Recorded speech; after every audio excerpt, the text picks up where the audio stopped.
If Islam Makhachev wins a UFC 311 on January 18th against Arman Tsarukyan, he will move into first place all time for the most title defenses in the lightweight division with 4.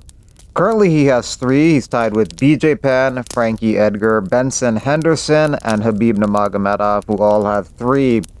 Lightweight remains one of the toughest divisions to defend a belt in. Makhachev is currently 3rd for the longest consecutive win streak in UFC history with 14 wins. Ahead of him is Usman with 15 and Anderson Silva's number 1 with 16. So with a victory at UFC 311, Makhachev will be tied for 2nd place. This is the 2nd time in Arman Tsarukyan's career where he's rematching a guy who beat him, trying to avenge that loss. The first time in his career was the first guy who beat him, Alexander Belik, who knocked him out, but then 1 year later, Tsarukyan came back to beat him. Tsarukyan's trying to do the same against Makhachev, who was the first guy to beat him in the UFC.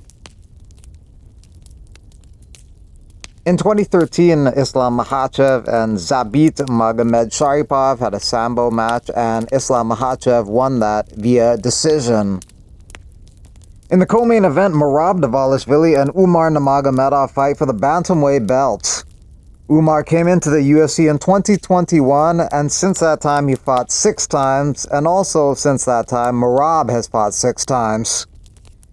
The difference lies in the level of competition. Overall, Merab fought a much higher level of competition in his fights. Umar took on Sandhagen, Almahan, Barcelos, Manus, Kelleher, and Morozov, while Merab took on O'Malley, Cejudo, Yan, Aldo, Moraes, and Stamen. His last 4 opponents were all UFC champions: O'Malley, Cejudo, Yan, and Aldo.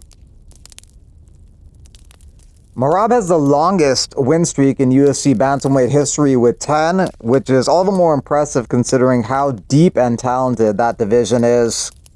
It's also something that no one would have expected when Merab came into the organization, because he lost his first 2 fights in a row and then went on this tremendous tear.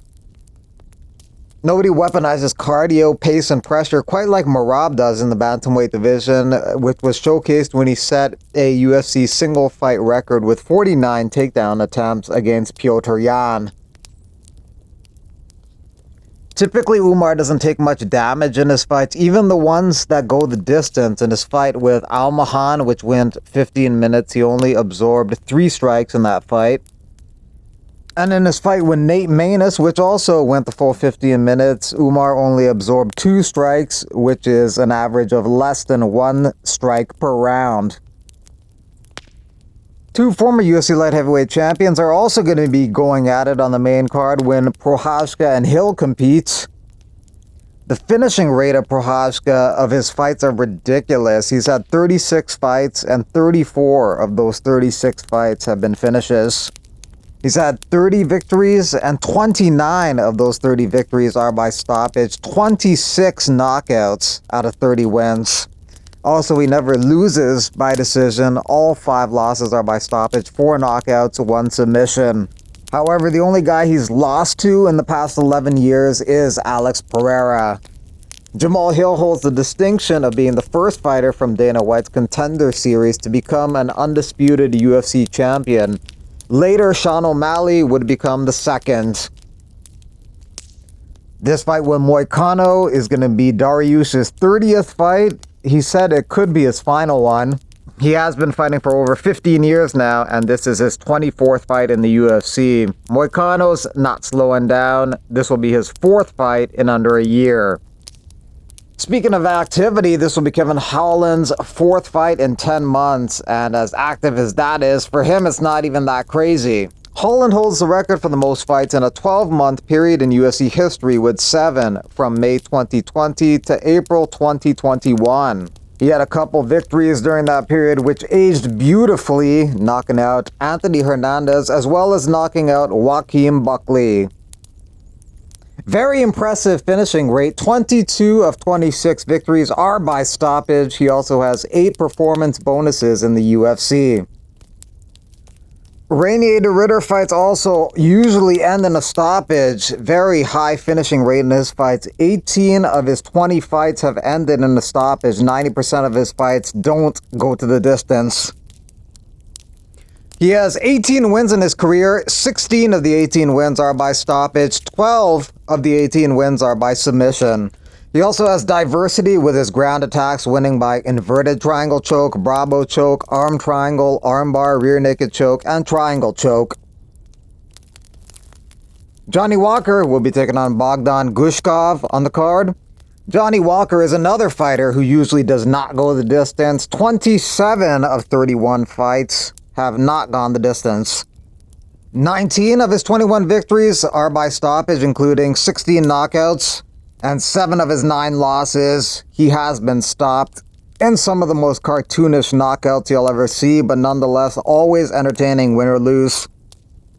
Really high chance of a finish in this fight. Bogdan Guskov has 19 fights, and 18 of his 19 fights have ended in a stoppage. 100% finishing rate for Guskov in terms of his victories. 16 wins, 16 stoppages, 14 knockouts, 2 submissions.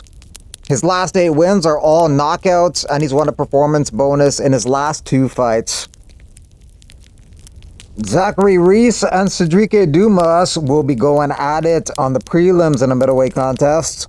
Zachary Reese is incredibly fast at finishing fights. He has a record of 8-1. Half of those are victories in under a minute. He has wins in 20 seconds, 33 seconds, 50 seconds, and 52 seconds.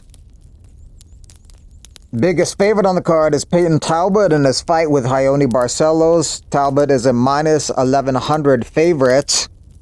Barcelos the plus 700 underdog. Talbott has a lot of hype coming off that 19-second KO, as well as having 8 of 9 wins by stoppage. Barcelos may have to draw on his experiential advantage to win this fight. He has 23 fights compared to Talbott, who has 9, and he has fought the tougher competition over the years. Also on the prelims, Brazil versus Moldova, number 6 and 7 in the heavyweight division. Jailton, Almeida versus Serghei Spivac. Spivac's coming off a win over Tybura. 15 of 17 wins are by stoppage. Almeida's coming off a win over Romanov. 20 of his 21 wins are by finish. Almeida is currently number 1 in 3 categories in the UFC. One is control time percentage with 88.3%. The other one is top position percentage at 80.8%. And he also doesn't take much damage because he's number 1 in terms of the least amount of strikes absorbed per minute at 0.69. So he finishes all his fights and barely takes any damage in the heavyweight division, which is a good situation to be in.